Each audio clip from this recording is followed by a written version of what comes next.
قرآن جس سورت سے شروع ہوتا ہے. سبحان اللہ. آج بات کریں گے سورہ فاتحہ. ویری فرسٹ سورہ آف قرآن. اس کا مقام نزول کیا ہے؟ اکثر علماء کے نزدیک سورہ فاتحہ مکہ مکرمہ میں نازل ہوئی.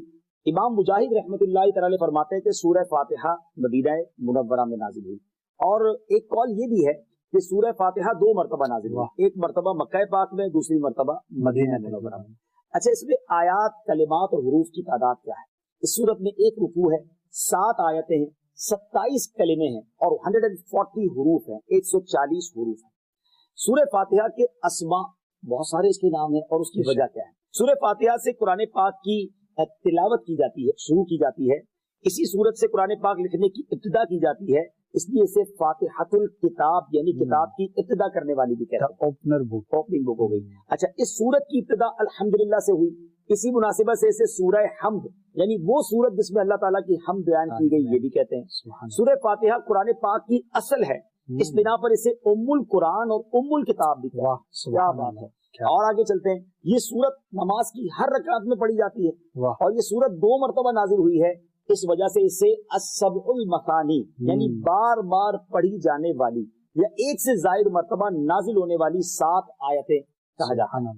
اچھا، دین کے بنیادی امور کا جامع ہونے کی وجہ سے سورہ فاتحہ کو سورہ کنز، سورہ وافیہ، سورۃ الکافیہ بھی کہتے ہیں. اچھا، شفا کا باعث ہونے کی وجہ سے اس سورت کو سورۃ الشفا اور سورۃ الشافیہ بھی کہتے ہیں. اچھا، دعا پر مشتمل ہونے کی وجہ سے سورۃ الدعاء، سورۃ السؤال، سورۃ المناجات بھی سے.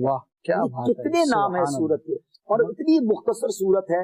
اور ناظرین، ابھی آپ نے اس کے فضائل سن لیں. یقین کریں آپ فضائل پڑھیں گے نا یا سنیں گے تو آپ کا جی چاہے گا جب مجھے موقع ملے میں نے سورہ فاتحہ پڑھ لوں. اچھا، عرب لوگوں میں نے یہ دیکھا، آپ کو بھی ہوا ہوگا اتفاق کہ وہ بات بات پر مل کے کہتے ہیں فاتحہ پڑھیں. تو فاتحہ دعا میں بار بار پڑھنا اور کسی نیت کے ساتھ پڑھنا، سبحان اللہ، یہ بڑا اچھا معمول ہے.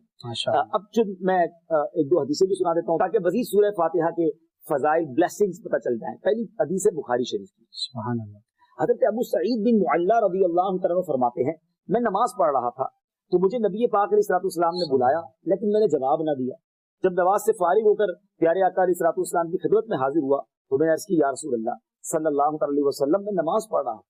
پیارے آقا علیہ الصلوۃ والسلام نے فرمایا، کیا اللہ تعالیٰ نے یہ نہیں فرمایا استجیبوا للہ وللرسول اذا دعاکم، اللہ اور اس کے رسول کی بارگاہ میں حاضر ہو جاؤ جب وہ تمہیں بلائیں. پھر ارشاد فرمایا، کیا میں تمہیں تمہارے مسجد سے نکلنے سے پہلے قرآن کریم کی سب سے عظیم سورت نہ سکھا دوں؟ سب سے عظیم سورت. پھر آپ علیہ الصلوۃ والسلام نے میرا ہاتھ پکڑ لیا. جب ہم نے نکلنے کا ارادہ کیا تو میں نے عرض کی، حضور آپ نے کچھ فرمایا تھا تو کہ میں ضرور تمہیں قرآن مجید کی سب سے عظمت والی سورت سکھاؤں گا. تو نبی پاک نے فرمایا وہ سورت الحمدللہ رب العالمین ہے، یہی 7 مثانی اور قرآن عظیم ہے جو مجھے عطا فرمائی. یہ قرآن کی عظیم ترین سورت میرے آقا علیہ الصلوۃ والسلام نے فرمایا. بہرحال اس کے بہت سارے فضائل ہیں. جو لوگ بیمار ہیں، پریشان ہیں، ذرا غور سے سنیے. نبی پاک فرماتے ہیں کہ سورہ فاتحہ ہر مرض کے لیے شفا. اب سورہ فاتحہ پڑھ کے کسی مریض پہ دم کر دیں، اپنے اوپر دم کر دیں، مریض خود پڑھ لے، پانی پہ دم کر کے پی لیں تو انشاءاللہ امراض سے اس میں شفا ہے. ٹاپکس بہت سارے ہیں اس کے، 1-2 عرض کر دیتا ہوں. اس سورت میں اللہ تعالیٰ کی حمد و ثنا کا بیان ہے، اللہ تعالیٰ کے رب ہونے، اس کے رحمان الرحیم ہونے، نیز مخلوق کے مرنے کے بعد دوبارہ زندہ کیے جانے اور قیامت کے دن ان کے اعمال کی جزا ملنے کا ذکر ہے. صرف اللہ تعالیٰ کے عبادت کے مستحق ہونے اور اسی کے حقیقی مددگار ہونے کا تذکرہ. تو ماشاءاللہ سورہ فاتحہ کی کیا بات ہے. میں بھی نیت کروں اور آپ بھی نیت کریں کہ جب جب موقع ملے گا، میرا خیال ہے 2 منٹ لگتے ہیں بالکل فاتحہ پڑھنے میں، آسانی سے پڑھ سکتے ہیں، یاد بھی ہوتی ہے، بچے کو یاد ہوتی ہے، تو کیوں نہ اس کا ورد کرتے رہیں. سبحان اللہ. مجھے اپنی اور ساری دنیا کے لوگوں کی اصلاح کی کوشش کرنی ہے انشاءاللہ. حدیث قدسی ہے کہ جب میں اپنے کسی بندے کے بدن یا اس کے مال یا اس کی اولاد کی طرف کوئی سختی بھیجوں پھر وہ صبر جمیل کے ساتھ اس کا استقبال کرے تو قیامت کے دن مجھے اس سے حیا آئے گی کہ میں اس کے لیے میزان قائم کروں یا اس کا نامہ اعمال کھولوں. اللہ فرما رہا ہے مجھے حیا آئے گی کہ اپنے بندے سے اب کیا حساب لوں. جب آزمائش بھیجی تھی تو اس نے صبر کیا تھا, اس نے شکوہ نہیں کیا تھا. خدا کی قسم میں آپ سے پوچھتا ہوں, میرا کوئی نقصان ہو جائے اور قیامت کے دن میرا نامہ اعمال نہ کھولا جائے, مجھے اللہ کی بارگاہ میں حساب نہ دینا پڑے, مجھے بتاؤ یہ دنیا کے حساب نقصان کی کیا حیثیت ہے اگر ادھر بخشا جائے. سنو تو صحیح, رب فرما رہا ہے کہ مجھے حیا آتی ہے کہ اس کے لیے میزان قائم کروں یا اس کا نامہ اعمال کھولوں. ارے یہ ساری دنیا کی دولت, یہ ساری دنیا کی آسائشیں ایک طرف, اگر قیامت کے دن حساب کتاب میں آسانی مل جائے, اللہ بلا حساب جنت میں داخل کر دے, اس سے بڑھ کر کوئی نعمت نہیں. مگر آج افسوس یہ ہوتا ہے کہ اگر کسی پر امتحان آتا ہے, وہ اس امتحان میں فیل ہو جاتا ہے. اس حدیث میں ایک لفظ استعمال ہوا صبر جمیل کے ساتھ. اب یہ بھی بڑا مسئلہ ہے کہ لوگوں کو یہی نہیں پتا کہ صبر جمیل ہے کیا. لوگ کہتے تو بہت ہیں اللہ پاک آپ کو صبر جمیل عطا فرمائے, اب اس سے پوچھو بھائی صبر جمیل کی تعریف کیا ہے, تو پھر تعریف نہیں پتا ہوتی. یہ کسی جمیل بھائی کا صبر نہیں ہے کہ جس کو صبر جمیل کہا جاتا ہے. صبر جمیل کی تعریف سمجھو. علماء کہتے ہیں کسی مصیبت زدہ اور غیر مصیبت زدہ کو برابر میں دیکھو, مگر دونوں میں کوئی فرق نظر رہا ہے. یعنی چہرہ بھی نہ بتائے کہ وہ کسی مشکل میں ہے, اس کی عادتیں بھی نہ بتائیں کہ وہ کسی پرابلم میں ہے, یعنی اس کو دیکھ کر پتہ ہی نہ چلے کہ وہ بڑی مشکل میں ہے. فرمایا یہ ہے صبر جمیل. مگر آج ہمارا حال یہ ہے, ہمارا چہرہ بتا دیتا ہے بھائی خیر تو ہے, بڑی ٹینشن میں ہو, ہاں یار کیا کروں بس موبائل ٹوٹ گیا, ارے بھائی بڑی چہرے پہ بڑی ہوائیاں اڑ رہی ہیں, بس کیا کروں جناب آج 5,000 روپے کھو گئے. 5,000 روپے کھو جائیں, چھوٹا سا نقصان ہو جائے, ہمارا چہرہ بتا دیتا ہے کہ ہمارے ساتھ کوئی معاملہ ہوا ہے. صبر جمیل یہ ہے کہ دیکھ کر کوئی پہچان ہی نہ سکے کہ یہ بندہ کتنی مشکل میں ہے, چاہے اندر کتنی تکلیف میں ہو, دنیا والوں کو نہ بتائے کیونکہ وہ رب کا بندہ ہے, وہ اللہ کی بارگاہ میں فریاد کرے. یہ صبر جمیل ہے اور اللہ اسے ہم سب کو نصیب فرمائے. ایک بار دیکھ لے, ساری زندگی ان کے حسن و جمال کے جلووں میں گم ہو جاتا ہے. جی ہاں, وہ آقا جن کا آپ نے بھی اور میں نے بھی کلمہ پڑھا ہے صلی اللہ تعالی علیہ وسلم, وہ دکھتے کیسے تھے, وہ نظر کیسے آتے تھے, ان کا حسن کیسا تھا.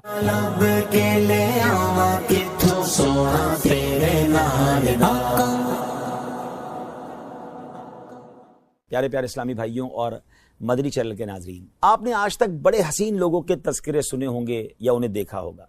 ہو سکتا ہے بڑے دنیا کے حسین مقامات بھی دیکھے ہوں اور ان کا تذکرہ سنا ہو, مگر آج آپ کچھ انوکھا, کچھ نرالا, کچھ بڑا ہی پیارا سننے جا رہے ہیں. امید ہے جیسے جیسے آپ سنتے جائیں گے دل کی مرجھائی کلیاں کھلتی چلی جائیں گی, انشاءاللہ شوق دیدار بڑھتا چلا جائے گا. جیسے جیسے جو سنتے جائیں گے کئیوں کی آنکھیں اشک بار ہوتی چلی جائیں گی. کس کا تذکرہ ہونا ہے؟ اس حسین کی بات ہونی ہے, اس حسن و جمال کے پیکر کا تذکرہ ہونا ہے کہ ان جیسا پیارا, ان جیسا سونا, ان جیسا حسین رب نے کوئی اور بنایا ہی نہیں ہے.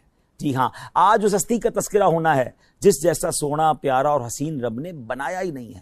وہ حسن و جمال کے پیکر ہیں, وہ شمس الضحیٰ ہیں, وہ بدر الدجا ہیں, وہ ایسے آقا ہیں جن کو کوئی ایک بار دیکھ لے ساری زندگی ان کے حسن و جمال کے جلووں میں گم ہو جاتا ہے. آج نبی پاک صاحب لولاک صلی اللہ تعالی علیہ وسلم کا تذکرہ خیر ہونا ہے. نہ کوئی آپ جیسا تھا, نہ کوئی آپ جیسا ہے.